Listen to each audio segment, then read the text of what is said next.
Chapter 1. Tristan. Funny how you could be surrounded by a mass of people and still feel completely alone. Add in betrayed and sorry for yourself, and you have the perfect bad decision-inducing cocktail of emotions. Not that I'd been purposefully looking to make any decisions tonight, good or bad. When I got in the car and drove 50 miles out of town, I didn't have a destination in mind. I'd only wanted to have as much distance away from my cheating ex as possible, without the risk of getting lost on the windy roads of the area I now called home. I wanted to believe I was giving Jack time to pack his shit up and leave my apartment. But in reality, I knew that if I'd stayed, I would either have punched him in the gut or forgiven him. 24 hours. It hadn't even been 24 hours since we'd arrived in our new town from Boston. I'd only ever heard of Chester Falls from my college friend, Hannah, before I took on the new job. But I'd been ready to leave the city for a different lifestyle. It just seemed that Jack wasn't as ready for that change. I shook my head. The cheap scotch burning on the way down my throat. The loud thud of the dance music was like a hammer to my heart, but it wasn't loud enough to stop me from hearing my own thoughts. God, I hated scotch. But it was the fastest route to get me to that place where I didn't care about the reasons for my presence at the roadside bar. It seemed O'Mahony's wasn't just any roadside, middle-of-nowhere bar. It was also a gay one, no doubt catering to those from neighboring small towns who couldn't or didn't want to be out. It wasn't really my scene, but I couldn't deny how the bodies grinding against each other on the small dance floor in time to the music were turning me on. That was how I'd met Jack. Different roadside bar, different town. I'd gotten a flat tire after driving past the bar, and fortunately I hadn't stopped that far from there, so I'd been able to walk back for help. Jack had been the one to give it, first by offering me a drink, and then a bed. That had been the start of a 3-year relationship that had come to an end tonight. And if I was honest with myself, it was way overdue. You're looking at that scotch like you want to murder it. I looked up from the tumbler holding the amber-colored drink to meet a pair of big brown eyes, almost hidden under a fringe of floppy black hair and dark-rimmed glasses. It's not my favorite drink, I said. The guy narrowed his eyes, but his smile never left his face. Why? Why is it not my favorite? Or why am I drinking it? I asked. Someone pushed the guy from behind, which caused him to be so dangerously close that I'd smelled the fresh scent of his aftershave. I'm Ben, he said. What's your name? Tristan. I extended my hand, but Ben didn't see it, because he was looking out toward the dance floor. Look around, he said. Most guys here drink to feel or to forget. The question is, which one are you? I opened my mouth and closed it again, looking around at all the men near the bar, on the dance floor, and those watching the dancing from the sidelines. When I'd chanced upon the bar earlier, I thought I wanted to forget. The hurt, the betrayal, the time lost loving someone that didn't love me back. Yeah, I definitely wanted to forget. But now I was intrigued. There was something in Ben's eyes, in the way he held himself. He was captivating. I'd always struggled to connect with people, but Somehow Ben got through my defenses, even though we'd barely exchanged a word. I kept both hands gripped tightly around the scotch tumbler to keep myself from pushing Ben's hair back from his forehead so I could have a proper look at his eyes. I didn't recognize the gravelly sound of my voice when I replied, "Feel." My eyes zeroed in on Ben's mouth, his slow smile, and the way he trapped his lips between his teeth. My cock filled in my jeans, so I took a swig of the horrible drink to make my body focus on the burn in my throat, rather than the inexplicable pull I was feeling toward Ben. Ben stood up and held out his hand. "Come." "What? Where?" "Dance." I drank the rest of the scotch, coughing as it went down, and followed Ben to the dance floor. I'd never been a great dancer, so I was grateful the DJ changed to a slow dance song with a soft beat. Around us, more couples came to the dance floor, while those dancing on their own either paired up with other singles or left for the bar. Ben rested his hands on my waist and pulled me closer. I had no clue what to do with my own hands, so I did what I'd been dying to do and ran my fingers through Ben's hair before I let my hands rest on the back of his neck. Ben's eyes were so dark I could barely see the irises, but I didn't miss how his pupils dilated as the gentle sway of our dancing caused our cocks to brush against each other. I pulled Ben closer and whispered in his ear, "Why are you here tonight?" For all the confidence Ben seemed to exude, I didn't think he fit in with this bar.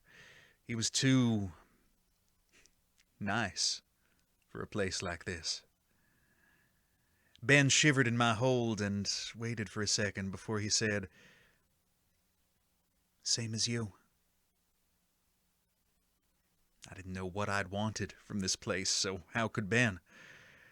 I was just about to tell him just that when he pulled my face to his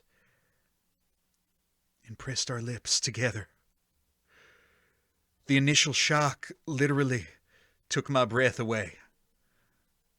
Or maybe it was all Ben.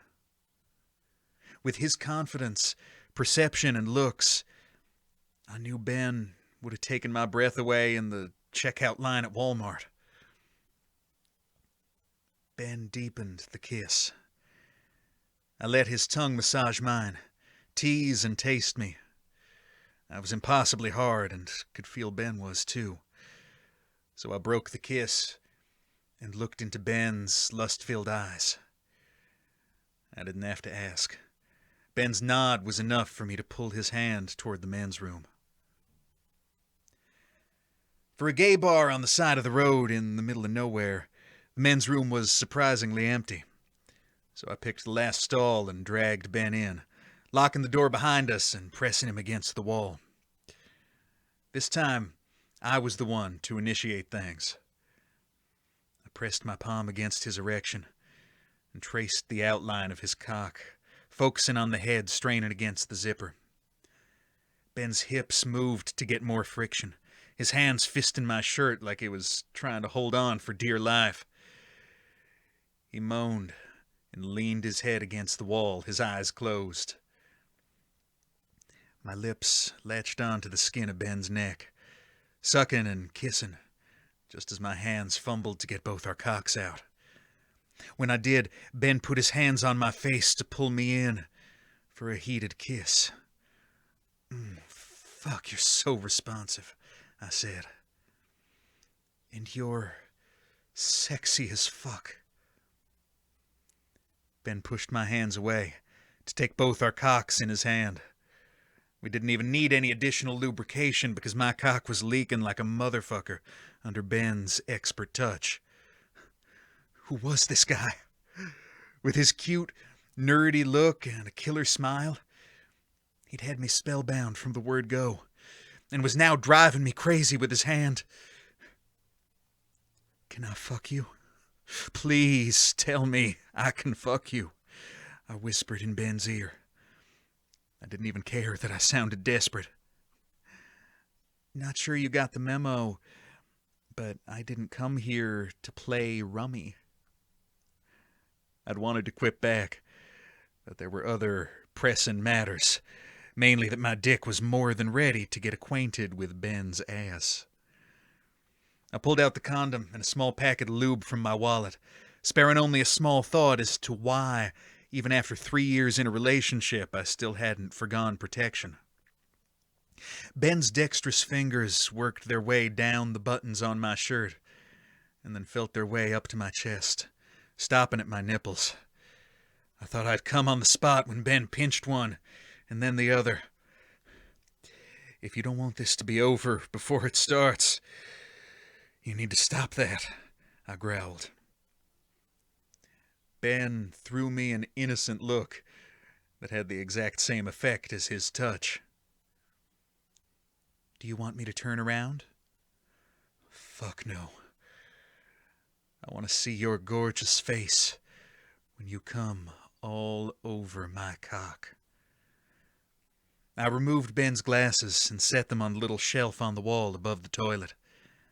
Ben fumbled to get his jeans off over his shoes, leaving me to stand back and appreciate his slim but toned legs, leading to his thick cock, standing hard and proud, framed by a thatch of trimmed dark hair. "It won't bite, you know," Ben teased, shaking his hips. "No, but I might," I said, stealing another kiss. Ben's moans resonated all the way down to my cock. It wouldn't take much for me to come once I was inside him. That I knew for sure. Expert hands rolled the condom down my cock and took the pack of lube from my hand. With a leg propped up on the closed toilet seat, Ben got himself ready for me. "Oh, fuck. You're too fucking sexy for words," I groaned. "Then stop talking and fuck me already." That was all the permission I'd needed. I held one of Ben's legs and used my hand to line up my cock with his hold, then pushed through the tight ring of muscle. The heat and tightness of his channel was a new kind of torture, one I was quite willing to accept. The squeaking sound of the bathroom door made me still. Ben had his eyes shut, a small moan escaping him, so I put my hand over his mouth and pulled my cock back a little before pushing back in again. "Shh, baby. I'll give it all to you, if you're quiet," I whispered in Ben's ear, and he nodded fiercely. Thank fuck we'd ended up in the last stall that had an actual wall instead of a partition, because in one swift move I put both hands on the back of Ben's thighs and lifted him up, using the wall for leverage. Ben got the message and wrapped his legs around my waist. Ben cried, as my cock brushed past his prostate with every thrust. "Everything all right in there?" a voice said from the other side of the door. Without slowing my pace, I said, "Yeah, bad clams for dinner." The guy hummed his sympathy and left. Ben snorted. "I'm trying to have an orgasm here, and you're making me laugh? Is that what you want, baby? You want to come all over my cock?" "Yes, please, with a cherry on top."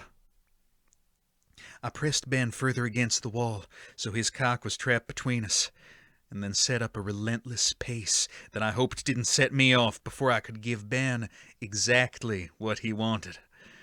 I prayed that no one came into the bathroom for the next minute. I was so desperately close, and knew Ben had to be too from the way his arms were clinging to me, and his nails dug into my back. I really hoped they'd leave a mark. "Oh, fuck. Yes, Tristan. Oh, that's so good." Ben babbled almost incoherently. I wanted to touch Ben everywhere. If we'd been in bed, I'd be all over him. But in this position, my hands were already busy, so I went for his mouth and kissed him until I felt my orgasm build up. Just as I'd wanted, Ben was looking into my eyes as we both came. Big mistake, because his sweat beaded down my back and our breathing returned to a healthier pace. I realized something important. I had no clue how to navigate casual hookups. And despite our short encounter, Ben already felt like anything but.